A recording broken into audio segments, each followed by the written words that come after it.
Hey, how's it going? I would like to share with you a little bit about one of my hobbies, scuba diving.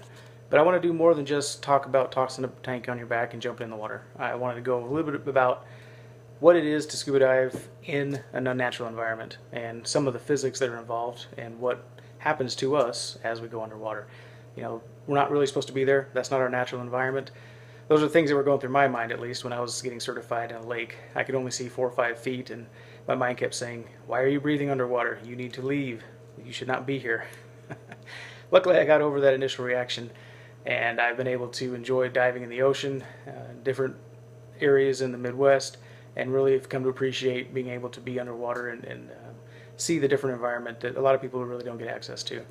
Diving's been around in different incarnations for actually a few hundred years, but it wasn't until the 1940s that recreational diving, in its capacity that it is today, really took off. And that was primarily because of Jacques Cousteau.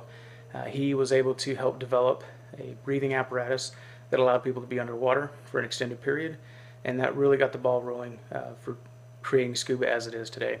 The equipment has pretty much stayed the same, although it's of course been refined and been updated, but you still have a BCD jacket that helps compensate your buoyancy. You still have a regulator, which is right here.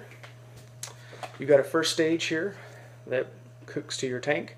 Your tank has about 3,000 pounds of pressure in it, so you don't want to mess with that. You gotta have respect for that. If you've seen Mythbusters, you will have seen where they knocked the valve off and it went through about 3 different block walls. Yeah, it's pretty much having a bomb on your back, but it's got about that much thickness of aluminum or steel, so you're pretty good. The first stage lowers your pressure from 3,000 pounds down to about 150 pounds, or actually 138 pounds, that makes it easier to breathe.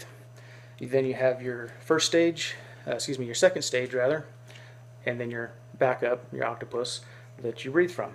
And then you've got your gauges that help control keep monitoring your depth and your pressure. And then a lot of people have computers and navigation consoles. Being underwater is not a natural environment for us, and so because of that, we need to monitor a few things. And one of the things we need to monitor is the pressure that we're under and the nitrogen levels in our skin, in our system. As we breathe air, we have nitrogen in our bloodstream, and when we're above the water, that's just a natural process. We dissipate the nitrogen through our skin.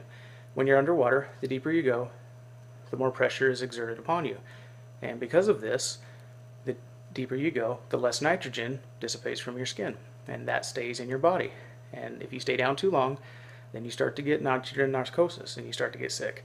And so that's why we have a bottom time limit. So you can come up to a more shallow depth. 30 feet and 15 feet are typical for recreational diving, and have a safety stop to help dissipate that, because you don't want to come up too fast either, because once again, you're under pressure. The faster you come up, the more you expand. The air in your system will expand pretty fast as you come up. So it's under only a certain emergency that you want to come up really fast. Another aspect that I find interesting is light and sound in the water. Light is pretty interesting. The deeper you go, the less light you have. The different wavelengths drop off. So around 30 feet, you lose red, and at about 100 feet, all you can see is blue.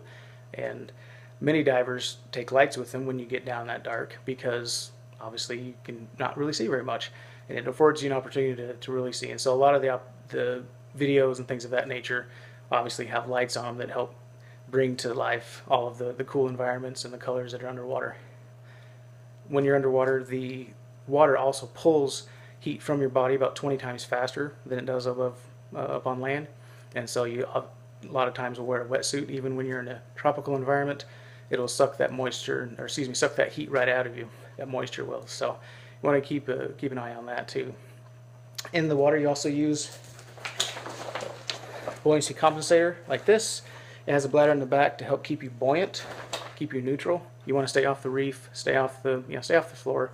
You want to keep everything as original as you can. Kind of go by the Boy Scout code. And and then finally, sound. Sound is pretty cool. It travels very quickly, and our brains can't figure out where it's coming from because of the density difference with water and air. You can hear real high frequency pitch stuff, but you can't yell very well. It's kind of low, kind of garbled. So, so those are some of the things that I found very interesting. and have enabled me to become a safer diver, but have really caused me to enjoy the sport. And I encourage anybody who's wanting to get into diving to give it a shot. It's awesome. Thanks.